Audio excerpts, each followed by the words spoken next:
today we are talking about NotebookLM. That is the AI platform that is, I think, probably the best for genealogy now.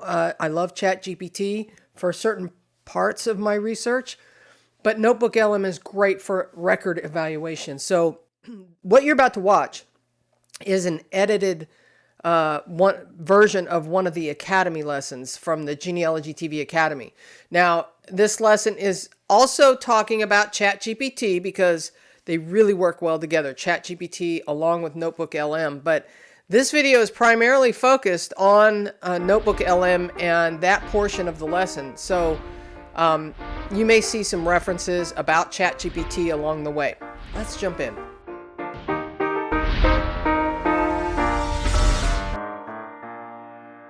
NotebookLM is a product of Google and it is free to use, but there are some limits. So users on the free account can have up to 100 notebooks and up to 50 sources per notebook. So there's a lot available to you for free. Now, this is not sponsored by Google or NotebookLM or anybody else. So your support, your likes, your subscribes to the channel are all very much appreciated.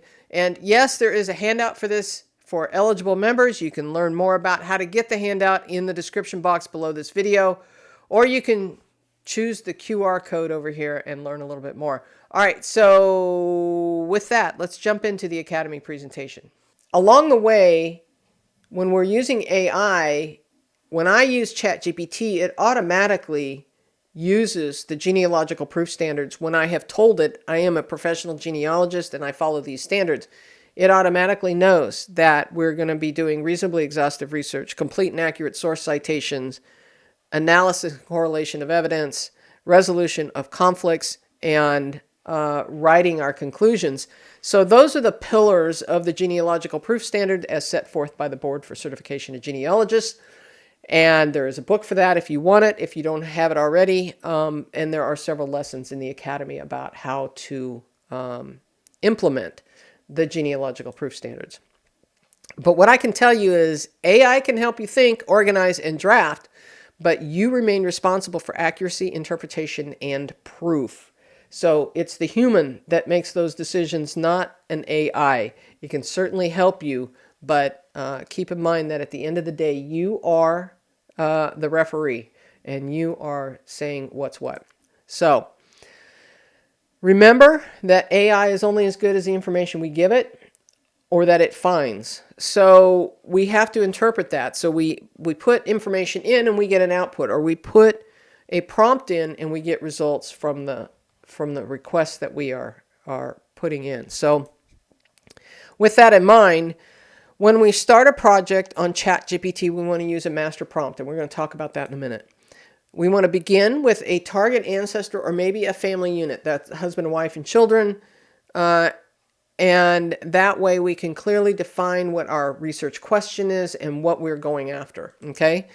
Collect records the same way as you always would, right? Search broadly, capture full source citations, save and extract the records into your research notes. So a lot of this is stuff we're already doing in our normal research, with the exception of now we're going to add AI.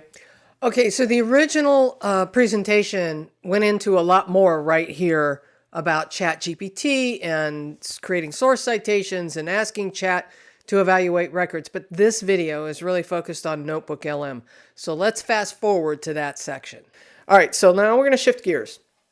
We've been playing on ChatGPT, and we're now going to do some research. We've collected a bunch of records, and now we're going to go over to NotebookLM, and we're going to start correlating some evidence.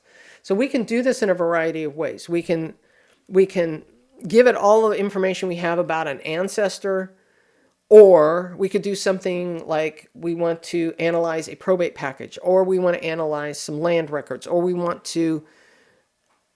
There's a variety of things you could do. So this is where you have notebooks, similar to projects in ChatGPT, but NotebookLM does not give you any historical context. It's not going to search the web for you. It's not going to go out there and find things that you don't already give it. So it's only dealing with the information you provide. So You can create a new notebook. Here I've got 4 of them set up here.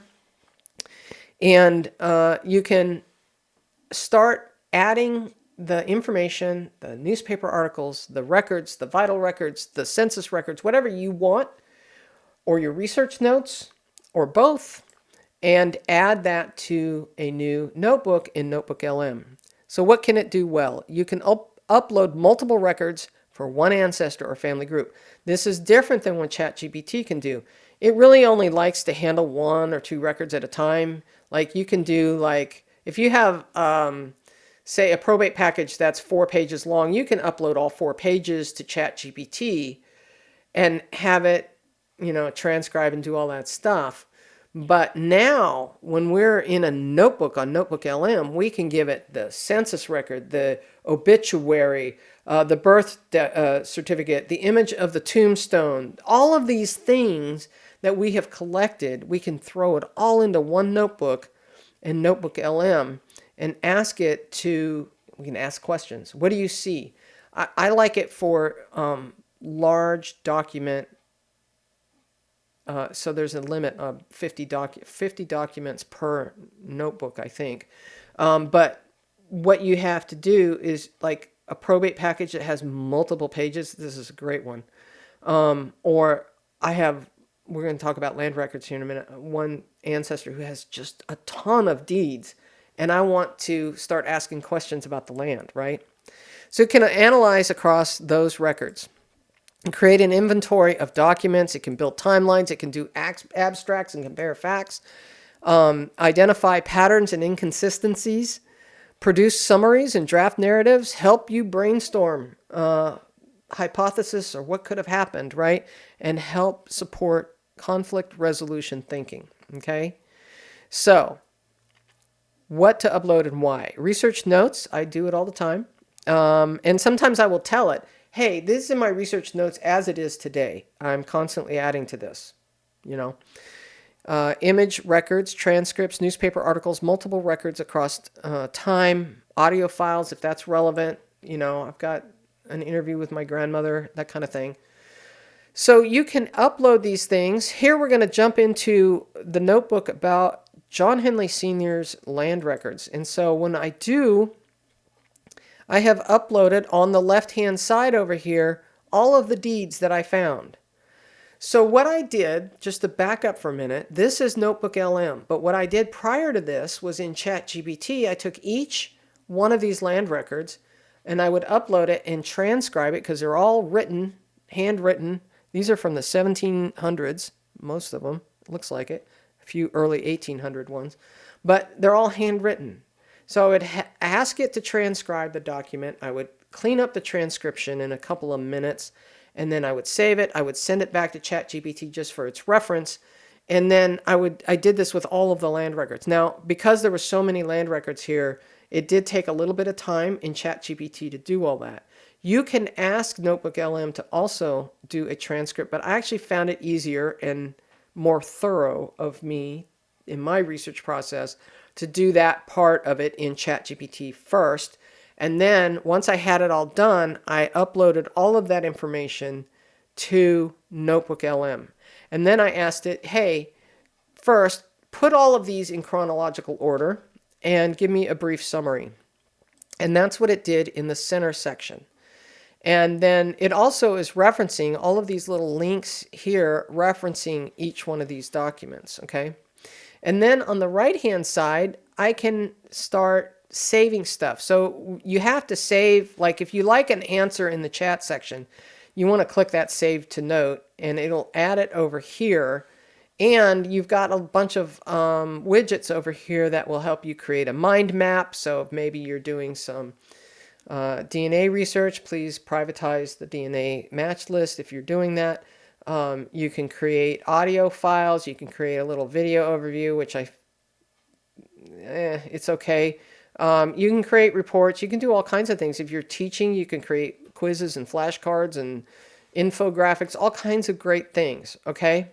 And so one of the things that I think is fun to do is to create an audio file. So you make sure you save this stuff to a note, and then you can click on this audio overview, and it will create this little podcast for you, which is rather fun. And so here is where the podcast is that I created. I briefly showed this the other day to somebody. I think it was in one of the Q&A sessions we did. And so here is a brief little audio file that it created that is in the style of a podcast, which I think is kind of fun. I'm just going to play a portion of it. Welcome to the Deep Dive. Today we're doing something a little different. We're not looking at a new trend or some big scientific paper. We are going old school. Very old school. We have a stack of documents here. We're talking handwritten deeds, original land grants, indentures, all from the 18th and 19th centuries. Dusty. And our mission is to synthesize all of it.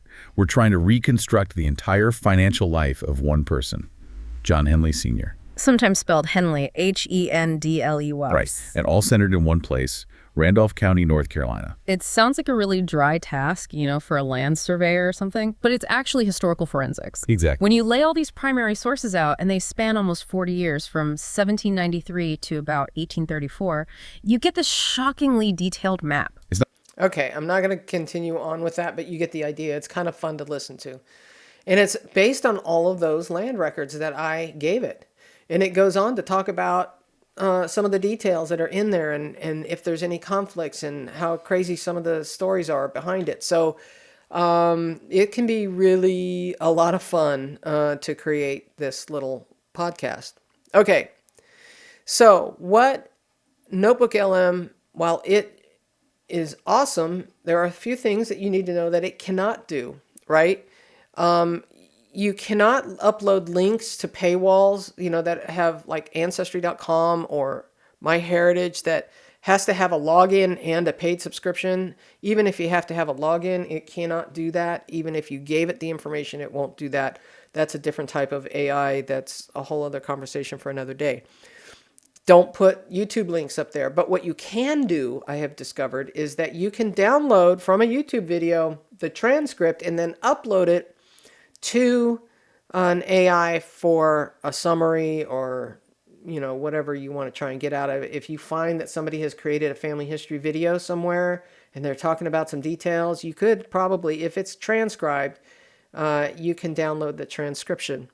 There is DNA match lists with identifiable names. You cannot upload DNA match lists unless you remove the names. Like you could put initials in there or something, but don't, for privacy reasons, please don't put a DNA match list with identifiable information.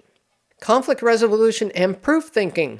So ask AI focused questions such as what evidence supports this conclusion? So if you have come to a conclusion, hey, I believe that this happened because of this and this and this, and you tell it that, you're having a conversation with the AI and say, hey, now this could be ChatGPT or NotebookLM. You can have these conversations with. What evidence contradicts my conclusion? Or what assumptions am I making? It helps you make sure that you're not getting into confirmation bias too, which is good. What would be the strongest alternative explanation if my conclusion is not correct, right? I mean, you can kind of ask it whatever. So AI may suggest a conclusion that sounds logical, but it is not supported by evidence. So keep that in mind. You decide what is proven, what is possible, and what is still unknown. Ask, is the evidence sufficient to prove lineage? Does this tell me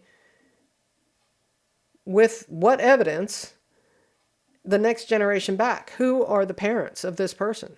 AI can help you organize the reasoning, but proof decisions require your own skill and experience. Ultimately, it is up to you and your experience as a genealogist to decide if what you have is proof enough. So while AI can do it, you need to have that human brain kind of making sure that it is correct, okay?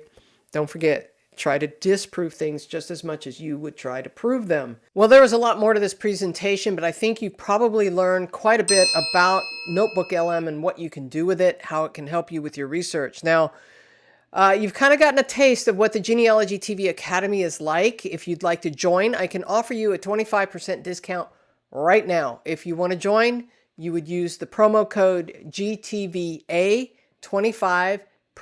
That's the percent symbol, GTVA 25, and the percent symbol at checkout. Annual members will actually get an extra 10% off to start, and then you can stack that 25% promo code on top of that. If you want to learn more, go to genealogytv.org/academy or click on the promo code. Use your camera and scan that QR code that's on the screen now. All right, hopefully we'll see you in the Academy. How would you feel if you could resolve some of those brick walls in your family tree? Or maybe you're just getting started in genealogy. What if you had the skills to prove your family history, taking you back generation by generation, time and time again? Hi, my name is Connie Knox, and here at the Genealogy TV Academy, I help genealogy enthusiasts like you break down brick walls by learning smart research methods. I help you find the records, and I help you get organized so that you can share your family history with your family and future generations. I do this through a monthly membership course. There are two components to this. Now, there is the self-guided platform where you can take the courses on your own time. And, well, I'm adding one new lesson per month. And then the live Zoom meetings where you can watch a live presentation in the virtual classroom and participate in the discussion after the presentation. Now, if you can't make one of the live sessions, don't worry. All the programs are recorded and are added in the course platform following the presentation. So, are you ready to learn some new skills to help prove your family history, get organized, and break down some of those brick walls? All right, well, if you want to learn more, hit the Get Start button to learn a little bit more about pricing and how you can get signed up. All right, we'll see you in the virtual classroom.